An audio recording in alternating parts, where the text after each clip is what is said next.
بسم اللہ الرحمن الرحیم۔ جب ہر راستہ بند ہو جائے تو آپ مایوس نہ ہو، بلکہ یہ ایک آیات اور ایک سورت پڑھ لیں۔ اس وظیفے کو پڑھنے کے بعد آپ خود اللہ کی مدد کو آتے دیکھیں گے۔ آج کی اس ویڈیو میں آپ کو ایک ایسا وظیفہ بتایا جائے گا، اور جب آپ اس وظیفے کو شروع ہی کریں گے تو انشاءاللہ اللہ تعالی آپ کی بڑی بڑی مشکلیں دور فرما دے گا۔ تمام دوستوں سے گزارش ہے کہ ویڈیو کو مکمل دیکھیے گا۔ محترم ناظرین، اللہ تعالیٰ آپ کے بڑے بڑے غم ختم فرما دے گا، بڑی بڑی بیماریاں اور جادو جنات سے آپ کی حفاظت فرمائے گا۔ یہ قرآن پاک کی ایک آیات ہے، اور یہ کتنی برکتوں والی آیات ہے۔ تقریباً قرآن کی ہر سورت سے پہلے یہ آیات پڑھی جاتی ہے۔ جب یہ آیات نازل ہوئی تو اللہ تعالیٰ نے اپنی عزت کی قسم اٹھا کر فرمایا کہ جو بندہ بھی کسی کام کو شروع کرنے سے پہلے اس آیات کو پڑھے گا، میں اس کے کام میں اس کی مدد ضرور فرماؤں گا اور اسے برکت ضرور عطا فرماؤں گا۔ اللہ اکبر، یہ حدیث کا مفہوم ہے۔ محترم ناظرین، یہ قرآن پاک کی برکتوں والی رحمتوں والی آیات ہے۔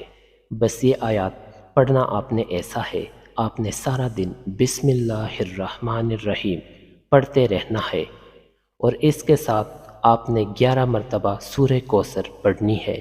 کسی بھی نماز کے بعد آپ یہ عمل کر سکتے ہیں، اور پڑھنے کے بعد پھر اللہ تعالیٰ سے دعا کرنی ہے۔ آپ نے یہ وظیفہ 2 دن کرنا ہے، تیسرے دن آپ کو اللہ کی مدد پہنچ جائے گی انشاءاللہ۔ پھر اس آیات کو پڑھنا شروع کر دینا۔ اس آیات میں 2 اللہ تعالیٰ کے ایسے صفاتی نام ہے، یا رحمانو یا رحیمو۔ جو بندہ ان کو پڑھتا ہے اللہ کی رحمت کو جوش آتا ہے، پھر اس بندے کی بڑی بڑی دعائیں قبول ہو جاتی ہے، اور اس کے بڑے بڑے غم اللہ تعالیٰ دور فرما دیتا ہے۔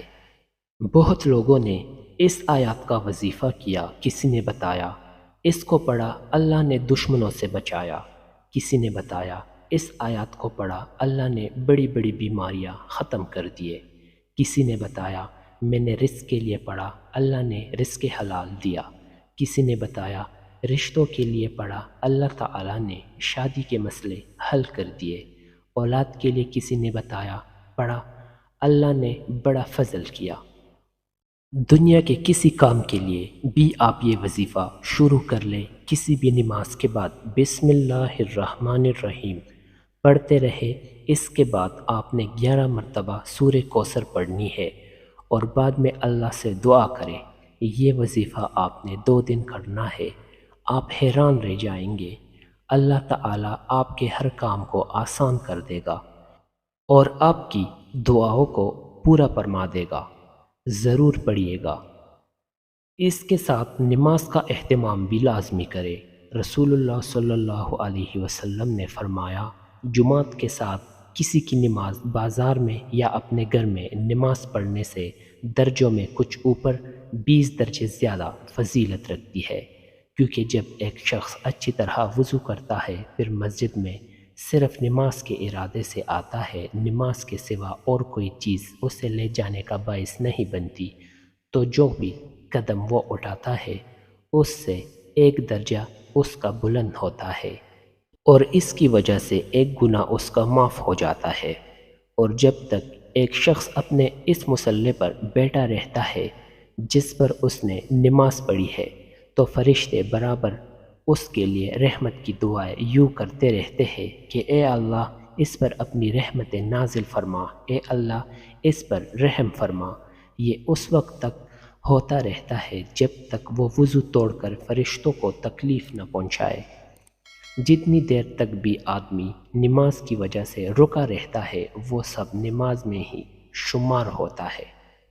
رسول کریم صلی اللہ علیہ وسلم نے فرمایا، اگر لوگوں کو معلوم ہوتا کہ اذان اور صف اول میں کتنا ثواب ہے، اور پھر انہیں اس کے حاصل کرنے کے لیے قرآن دازی کرنی پڑتی تو وہ قرآن دازی بھی کرتے، اور اگر انہیں معلوم ہو جائے کہ نماز سویرے پڑھنے میں کتنا ثواب ہے تو لوگ ایک دوسرے سے سبقت کرنے لگیں گے، اور اگر انہیں معلوم ہو جائے کہ عشاء اور صبح کی کتنی فضیلتیں ہیں تو اگر گھٹنوں کے بل آنا پڑتا تو پھر بھی آتے۔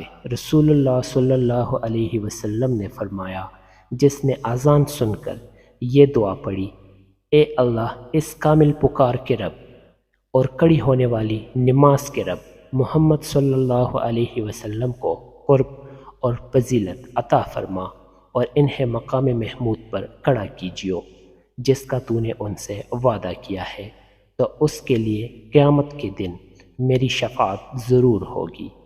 حضرت عمر بن خطاب رضی اللہ تعالی عنہ کے ساتھ رمضان کی ایک رات کو مسجد میں گیا۔ سب لوگ متفرق اور منتشر تھے، کوئی اکیلا نماز پڑھ رہا تھا اور کچھ کسی کے پیچھے کھڑے ہوئے تھے۔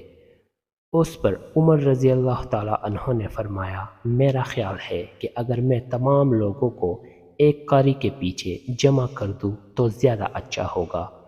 چنانچہ آپ نے یہی ٹان کر ابی بن کعب رضی اللہ تعالی عنہ کو ان کا امام بنا دیا۔ پھر ایک رات جو میں ان کے ساتھ نکلا تو دیکھا کہ لوگ اپنے امام کے پیچھے نماز تراویح پڑھ رہے ہیں۔ حضرت عمر رضی اللہ تعالی عنہ نے فرمایا، یہ نیا طریقہ بہتر اور مناسب ہے، اور رات کا وہ حصہ جس میں یہ لوگ سو جاتے ہیں اس حصے سے بہتر اور افضل ہے جس میں یہ نماز پڑھتے ہیں۔ آپ کی مراد رات کے آخری حصے کی فضیلت سے تھی، کیونکہ لوگ یہ نماز رات کے شروع ہی میں پڑھ لیتے تھے۔ دعا ہے کہ اللہ تعالی میرا سنانا اور آپ کا سننا اپنی بارگاہ الہی میں قبول اور منظور فرمائے، آمین ثم آمین۔ تمام دوستوں سے گزارش ہے کہ اللہ تعالی کے 99 ناموں میں سے ایک نام کمنٹ میں ضرور لکھ کے شکریہ۔